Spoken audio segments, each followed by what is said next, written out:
a Sunni, he's a Mughal, and he's a Lela, and he's a Surat.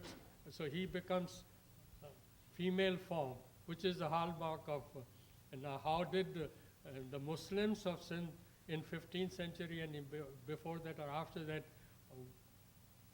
borrowed and continued the trend of Bhaktivad poetry and Bhaktivad monotheism in literature.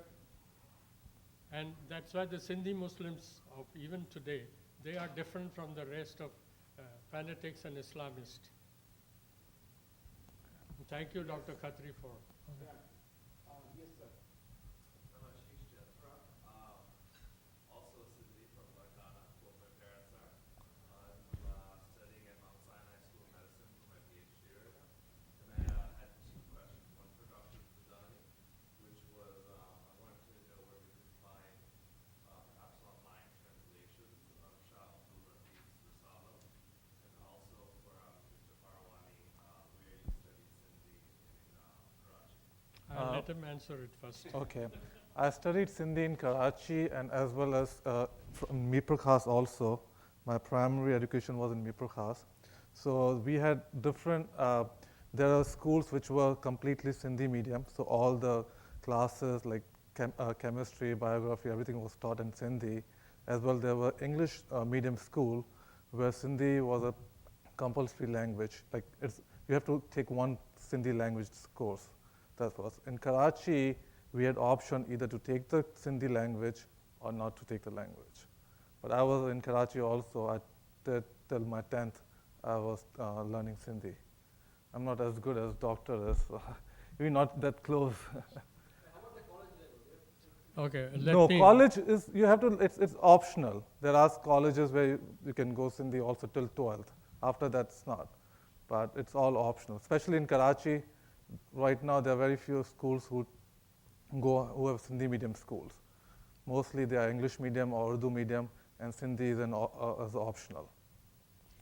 And as far as the college education in Bombay, there are at least 3 colleges which have a department of, and Bombay University has a department of Sindhi. And each of these 3, and other places, Pune and others too, they have a department of Sindhi and postgraduate studies. And late Professor Ram Panjwani, he became Padma Shri. He taught Sindhi in university and college as a graduate study. And he was the one who evolved this form of teaching Sindhi by recitation, singing, and translation, and talking about Sindhi.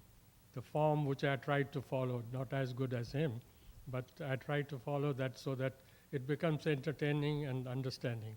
And as far as Ashish, you go to the site ncpsl.org,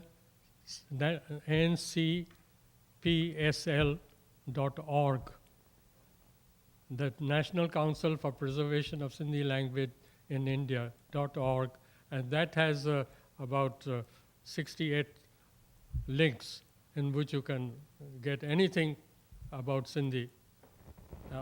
And if you want to learn Sindhi language, you get Arabic font, you get Devanagari font, free of charge, and you can go to regular lessons of Sindhi on sindhiinfo.com.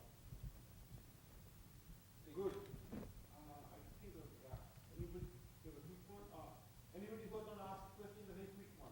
It's 5 o'clock actually. Anyone? Your comment is on. I have a comment and a question. This is short. Short one. Very short.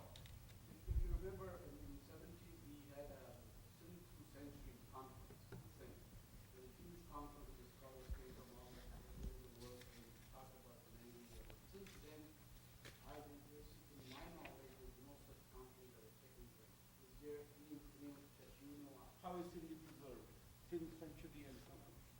No, there has been no conference, but now we have an Institute of Sindhology in Gandhidham in India, and the Institute of Sindhology in Hyderabad, Sindh.